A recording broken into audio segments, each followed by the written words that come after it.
Bible പുതിയ നിയമത്തിൽ നിന്നുള്ള വായന യോഹന്നാന്റെ സുവിശേഷം 9-ാം അധ്യായം മുതൽ. അവൻ കടന്നു പോകുമ്പോൾ ജന്മന അന്ധനായ ഒരുവനെ കണ്ടു. ശിഷ്യന്മാർ അവനോട് ചോദിച്ചു, റബ്ബി, ഇവൻ അന്ധനായി ജനിച്ചത് ആരുടെ പാപം നിമിത്തമാണ്? ഇവൻ്റെയോ ഇവൻ്റെ മാതാപിതാക്കന്മാരുടെയോ? യേശു മറുപടി പറഞ്ഞു, ഇവൻ്റെയോ ഇവൻ്റെ മാതാപിതാക്കന്മാരുടെയോ പാപം നിമിത്തമല്ല, പ്രത്യുത ദൈവത്തിൻ്റെ പ്രവൃത്തികൾ ഇവനിൽ പ്രകടമാകേണ്ടതിനാണ്. എന്നെ അയച്ചവൻ്റെ പ്രവൃത്തികൾ പകലായിരിക്കോളം നാം ചെയ്യേണ്ടിയിരിക്കുന്നു. ആർക്കും ജോലി ചെയ്യാൻ കഴിയാത്ത രാത്രി വരുന്നു. ലോകത്തിലായിരിക്കുമ്പോൾ ഞാൻ ലോകത്തിൻ്റെ പ്രകാശമാണ്. ഇത് പറഞ്ഞിട്ട് അവൻ നിലത്ത് തുപ്പി തുപ്പൽ കൊണ്ട് ചെളി ഉണ്ടാക്കി അവൻ്റെ കണ്ണുകളിൽ പൂശിയിട്ട് അവനോട് പറഞ്ഞു, നീ പോയി സീലോഹ അയക്കപ്പെട്ടവൻ എന്നർത്ഥം കുളത്തിൽ കഴുകുക. അവൻ പോയി കഴുകി കാഴ്ചയുള്ളവനായി തിരിച്ചു വന്നു. അയൽക്കാരും അവനെ മുമ്പ് യാചകനായി കണ്ടിട്ടുള്ളവരും പറഞ്ഞു, ഇവൻ തന്നെയല്ലേ അവിടെ ഇരുന്ന് ഭിക്ഷ യാചിച്ചിരുന്നവൻ? ചിലർ പറഞ്ഞു, ഇവൻ തന്നെ. മറ്റു ചിലർ പറഞ്ഞു, അല്ല, ഇവൻ അവനെ പോലെ ഇരിക്കുന്നു എന്നേയുള്ളൂ. എന്നാൽ അവൻ പറഞ്ഞു, ഞാൻ തന്നെ. അപ്പോൾ അവർ അവനോട് ചോദിച്ചു, എങ്ങനെയാണ് നിന്റെ കണ്ണുകൾ തുറക്കപ്പെട്ടത്? അവൻ പറഞ്ഞു, യേശു എന്ന് പേരുള്ള മനുഷ്യൻ ചെളിയുണ്ടാക്കി എൻ്റെ കണ്ണുകളിൽ പുരട്ടി സീലോഹയിൽ പോയി കഴുകുക എന്ന് പറഞ്ഞു. ഞാൻ പോയി കഴുകി, എനിക്ക് കാഴ്ച ലഭിച്ചു. എന്നിട്ട് അവൻ എവിടെ എന്ന് അവർ ചോദിച്ചു. എനിക്കറിഞ്ഞുകൂടാ എന്ന് അവൻ മറുപടി പറഞ്ഞു. മുമ്പ് അന്ധനായിരുന്ന അവനെ അവർ ഫരിസേയരുടെ അടുത്ത് കൊണ്ടുചെന്നു. യേശു ചെളിയുണ്ടാക്കി അവൻ്റെ കണ്ണുകൾ തുറന്നത് ഒരു സാബത്ത് ദിവസമാണ്. വീണ്ടും ഫരിസേയർ അവനോട് എങ്ങനെ അവന് കാഴ്ച ലഭിച്ചു എന്ന് ചോദിച്ചു. അവൻ പറഞ്ഞു, അവൻ എൻ്റെ കണ്ണുകളിൽ ചെളി പുരട്ടി ഞാൻ കഴുകി, ഞാൻ കാണുകയും ചെയ്യുന്നു. ഫരിസേയരിൽ ചിലർ പറഞ്ഞു, ഈ മനുഷ്യൻ ദൈവത്തിൽ നിന്നുള്ളവനല്ല, എന്തെന്നാൽ അവൻ സാബത്ത് ആചരിക്കുന്നില്ല.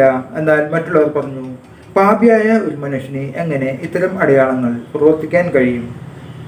അങ്ങനെ അവരുടെ ഇടയിൽ ഭിന്നതയുണ്ടായി. അപ്പോൾ ആ അന്ധനോട് വീണ്ടും അവർ ചോദിച്ചു, അവൻ നിന്റെ കണ്ണുകൾ തുറന്നല്ലോ, അവനെ പറ്റി നീ എന്തു പറയുന്നു? അവൻ പറഞ്ഞു, അവൻ ഒരു പ്രവാചകനാണ്. അവൻ അന്ധനായിരിക്കുന്നുവെന്നും കാഴ്ച പ്രാപിച്ചെന്നും കാഴ്ച ലഭിച്ചവൻ്റെ മാതാപിതാക്കന്മാർ വിളിച്ചു ചോദിക്കുവോളം യഹൂദർ വിശ്വസിച്ചില്ല. അവർ ചോദിച്ചു, അന്ധനായി ജനിച്ചു എന്ന് നിങ്ങൾ പറയുന്ന നിങ്ങളുടെ മകൻ ഇവനാണോ? ആണെങ്കിൽ എങ്ങനെയാണ് അവനിപ്പോൾ കാണുന്നത്? അവൻ്റെ മാതാപിതാക്കന്മാർ പറഞ്ഞു, അവൻ ഞങ്ങളുടെ മകനാണെന്നും അവൻ അന്ധനായി ജനിച്ചു എന്നും ഞങ്ങൾക്കറിയാം. എന്നാൽ ഇപ്പോൾ അവൻ എങ്ങനെ കാണുന്നു എന്നും അവൻ്റെ കണ്ണുകൾ ആര് തുറന്നു എന്നും ഞങ്ങൾക്കറിഞ്ഞുകൂടാ. അത് അവനോട് തന്നെ ചോദിക്കുവിൻ. അവന് പ്രായം ആയല്ലോ. തന്നെ കുറിച്ച് അവൻ തന്നെ പറയും.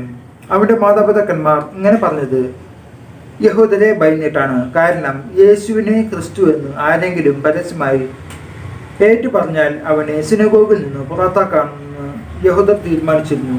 അതുകൊണ്ടാണ് അവൻ്റെ മാതാപിതാക്കന്മാർ അവന് പ്രായമല്ലോ, അവനോട് തന്നെ ചോദിക്കുവിൻ എന്ന് പറഞ്ഞത്. അന്ധനായിരുന്ന അവനെ യഹൂദർ വീണ്ടും വിളിച്ച് അവനോട് പറഞ്ഞു, ദൈവത്തെ മഹത്വപ്പെടുത്തുക. ആ മനുഷ്യൻ പാപിയാണെന്ന് ഞങ്ങൾക്കറിയാം. അവൻ പറഞ്ഞു, അവൻ പാപിയാണോ എന്ന് എനിക്കറിഞ്ഞുകൂടാ. എന്നാൽ ഒരു കാര്യം എനിക്കറിയാം, ഞാൻ അന്ധനായിരുന്നു, ഇപ്പോൾ ഞാൻ കാണുന്നു. അവർ ചോദിച്ചു, അവൻ നിനക്ക് വേണ്ടി എന്തു ചെയ്തു? എങ്ങനെയാണ് അവൻ നിന്റെ കണ്ണുകൾ തുറന്നത്? അവൻ മറുപടി പറഞ്ഞു, നിങ്ങളോട് ഞാൻ പറഞ്ഞു കഴിഞ്ഞല്ലോ, അപ്പോൾ നിങ്ങൾ കേട്ടില്ല. എന്തുകൊണ്ടാണ് വീണ്ടും കേൾക്കാൻ നിങ്ങൾ ആഗ്രഹിക്കുന്നത്? നിങ്ങളും അവൻ്റെ ശിഷ്യന്മാരാകുവാൻ ഇച്ഛിക്കുന്നുവോ? അവരെ സഹകരിച്ചുകൊണ്ട് അവൻ പറഞ്ഞു, നീയാണ് അവൻ്റെ ശിഷ്യൻ. ഞങ്ങൾ മോശയുടെ ശിഷ്യന്മാരാണ്. ദൈവം മോശയോട് സംസാരിച്ചുവെന്ന് ഞങ്ങൾക്കറിയാം. എന്നാൽ ഈ മനുഷ്യൻ എവിടെ നിന്നാണെന്ന് ഞങ്ങൾക്കറിഞ്ഞുകൂടാ. അവൻ മറുപടി പറഞ്ഞു, ഇത് വിചിത്രമായിരിക്കുന്നു. അവൻ എവിടെ നിന്നാണെന്ന് നിങ്ങൾ അറിയുന്നില്ല. എന്നാൽ അവൻ എൻ്റെ കണ്ണുകൾ തുറന്നു. ദൈവം പാപികളുടെ പ്രാർത്ഥന കേൾക്കുകയില്ലെന്ന് നമുക്കറിയാം. എന്നാൽ ദൈവത്തെ ആരാധിക്കുകയും അവൻ്റെ ഇഷ്ടം പ്രവർത്തിക്കുകയും ചെയ്യുന്നവൻ്റെ പ്രാർത്ഥന ദൈവം ശ്രവിക്കുന്നു. അന്ധനായി പിറന്ന ഒരു മനുഷ്യൻ്റെ കണ്ണ് ആരും തുറന്നതായി ലോകാരംഭം മുതൽ ഇന്നോളം കേട്ടിട്ടില്ല.